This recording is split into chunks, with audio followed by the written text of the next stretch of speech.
According to some, life is priceless, but at the core of this principle lies the value of equality among men. We are all equal, and we all possess equal dignity as thinking and rational beings, regardless of our differences. However, despite this principle, society often imposes discriminatory values on human beings. We are constantly evaluated and differentiated. Our lives are consistently assessed based on our gender, ethnicity, religious or political beliefs, income, occupation, marital status, intelligence, possessions, clothing, prestige, and power. All of this data hangs over us like a barcode, acting as a literal price tag above our heads. Many judge us based on this data, and society itself judges us as if we had that price. As products, often, we end up sorted on the shelves of life based on what we can offer. The price of life is still determined today based on these values. Think of the assassins of the deep web who determine the price based on the victim. A president is worth much more than a laborer. Their lives are valued differently. If someone were to want to kill one of us, we would all have a different price depending on what we do and who we are.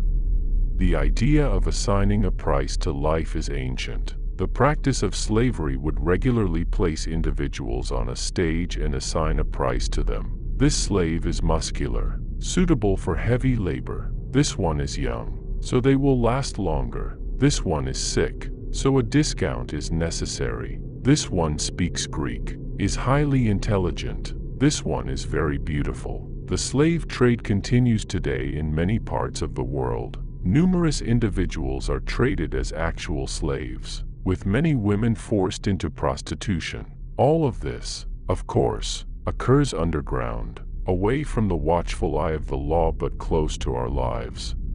In the deep web, there are some sites where you can even buy real slaves. The slave trade today is much more detailed. It considers all parameters of health, intelligence quotient, knowledge, qualifications, and job positions. There are hacking sites that collect all this information, creating detailed files on people that can be priced. Their identity can be bought, their money, everything. Human exploitation in these communities, as we have mentioned in other videos, is extensive. Humans are mutilated and killed live for money. Their lives also have a price.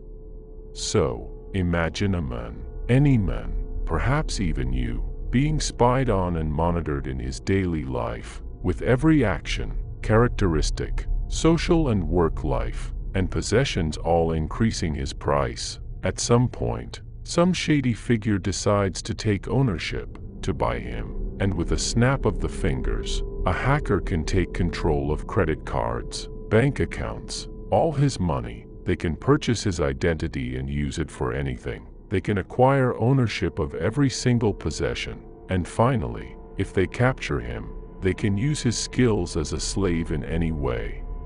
But there is a price beyond the value of work and health. In fact, a person's organs can also be sold, and each organ has a different price. Many cannot wait for a volunteer or for someone to die, and the black market offers quick and easy solutions. There are actual price lists for organs that can vary depending on age, sex, health statistics, and many other factors. Of course, prices can vary greatly depending on the seller, so the price lists vary widely.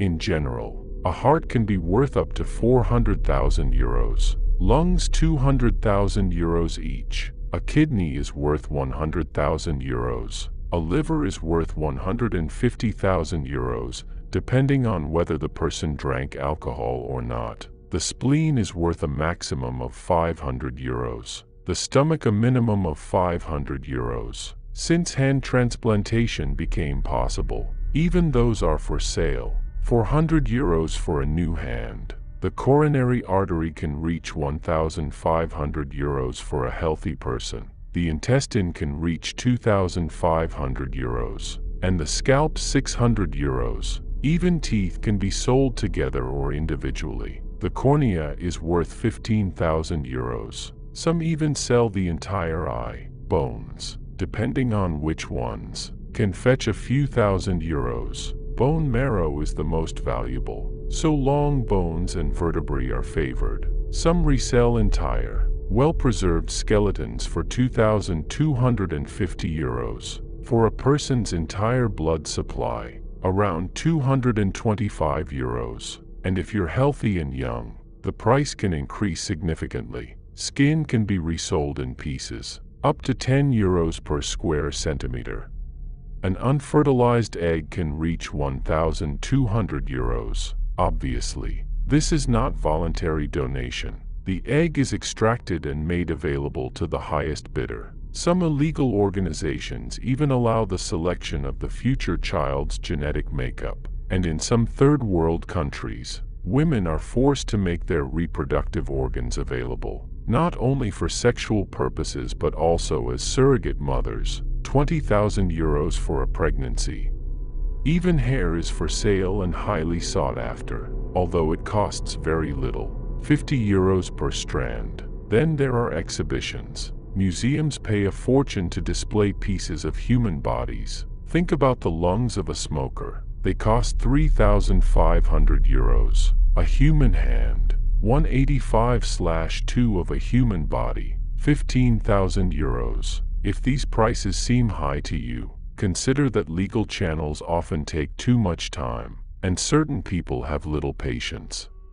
Who are the donors, you may wonder? Mostly prisoners of war. Did you know that in Iran, the organ trade is perfectly legal, and therefore, the prisoners of that nation are potential victims? Apart from these, many poor people, slaves, captured men, are forced to donate blood daily. They are called blood farms, and when the time comes, they are sold in pieces like livestock, and you can choose the preferred part.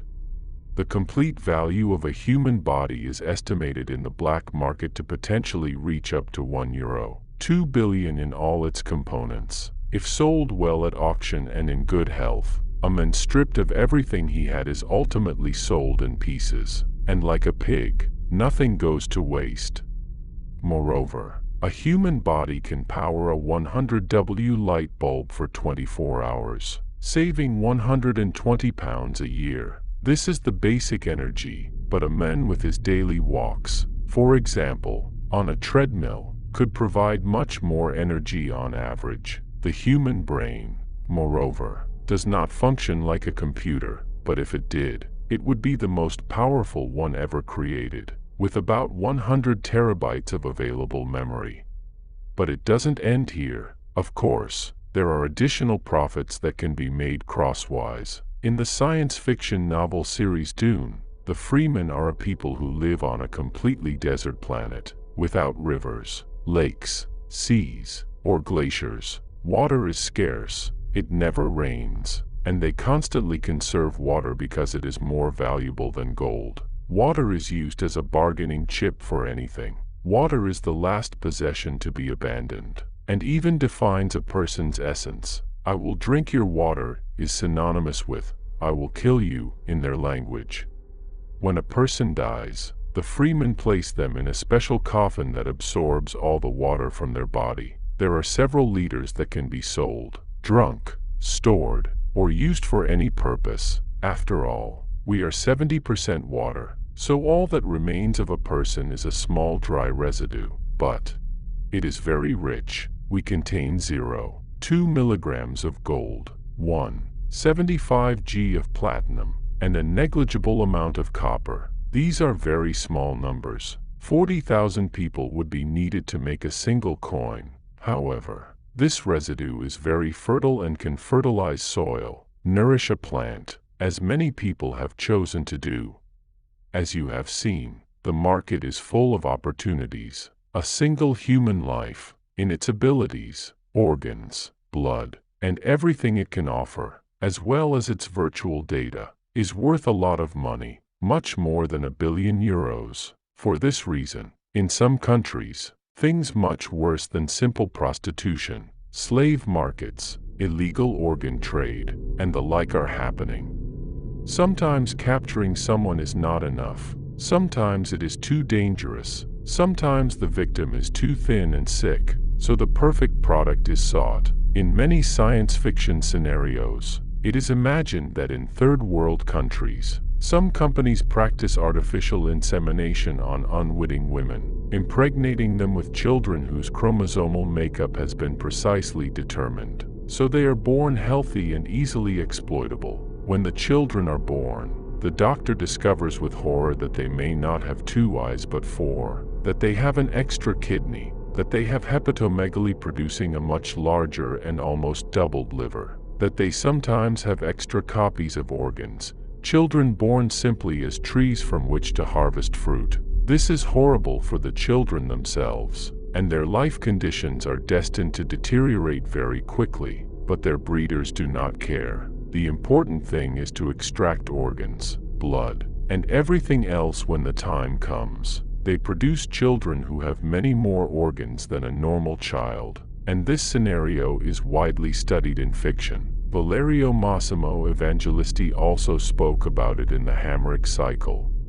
Others produce precise copies of an individual. Wealthy oil producers from third world countries pay to have their own clone born, identical in DNA, so there is zero risk of rejection, and in case of an accident, a ready source of replacement organs, blood, and stem cells.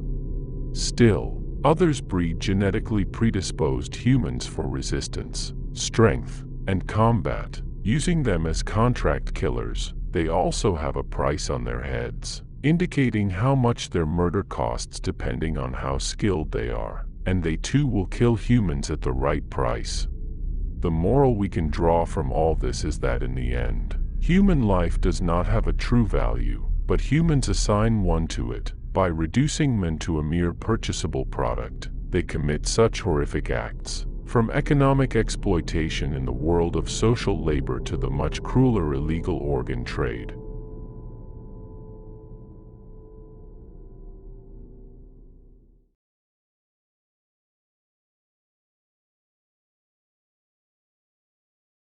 Thank you for listening to this story. If you enjoyed it, please like and subscribe to the channel for more creepypastas. Until the next one.